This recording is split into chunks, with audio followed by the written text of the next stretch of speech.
So, what if you could become invincible? I'm not talking about in a physical, superhero kind of way, but, in your mind.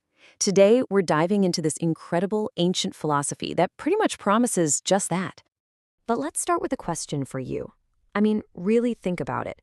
If you lost everything you owned, your house, your money, all your stuff, just gone, overnight, what would you do? Would you be angry? Would you fall into despair? It's a really tough thing to even imagine, right? But for one guy, it wasn't a hypothetical. Yeah, about 300 years before Christ, this exact thing actually happened to someone.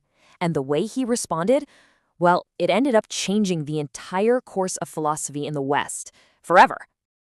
All right, Section 1, The Man Who Lost Everything. This is the story of a man named Zeno, and it's a perfect example of how a total disaster can lead to a mind-blowing discovery. Okay, so Zeno of Citium, he was a really successful, very wealthy merchant. He's on this routine business trip, sailing his ship, when, out of nowhere, disaster. A massive storm just comes in and completely wrecks his ship. In one single moment, his entire fortune, everything he owned, sinks right to the bottom of the sea. He washes up on shore with literally nothing but the clothes on his back. Now, what's so amazing is what he did next. I mean, let's be honest, most of us would be absolutely crushed, right? We'd be furious, we'd probably just give up. But Zeno, his reaction was totally different. This catastrophe, something that was completely and totally outside of his control, it didn't break him. Instead, it actually set him off on a whole new path. Which brings us to Section 2, the philosophy of becoming invincible. That new path led him to create a whole new way of thinking, a philosophy that wasn't just about surviving a disaster, but about becoming, well, mentally unbreakable. He called it Stoicism. And at its heart, Stoicism is really all about acceptance, but not in a passive, oh, well, I give up kind of way. No, it's about looking at a situation with clear eyes, seeing it for exactly what it is, and then making a powerful decision to focus all your energy only on the parts you can actually control. This quote from Zeno just nails it. We can't control what happens to us, but we can control its effect on us. Think about it. The storm, the shipwreck, losing all his money. Zeno couldn't do a single thing about any of that. But his response, his perspective, the story he told himself about what happened, that was 100% his. So that's Section 3, the key principle, dual control. Okay, so how do we actually do this? How do we put it into practice in our own lives?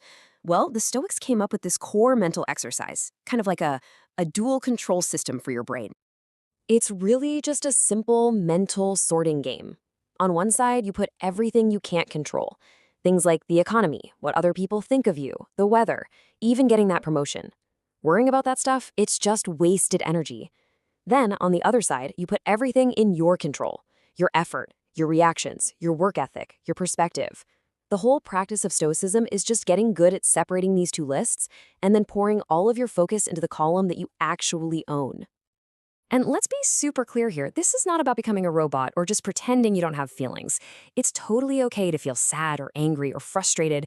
The Stoic way is to just acknowledge that feeling, let it be there, and then channel that energy into something productive, focusing on what you can do about it instead of just drowning in what you can't.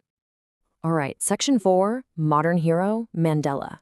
Now you might be thinking, okay, this sounds pretty good for some ancient philosopher, but does this stuff actually work today in the real world?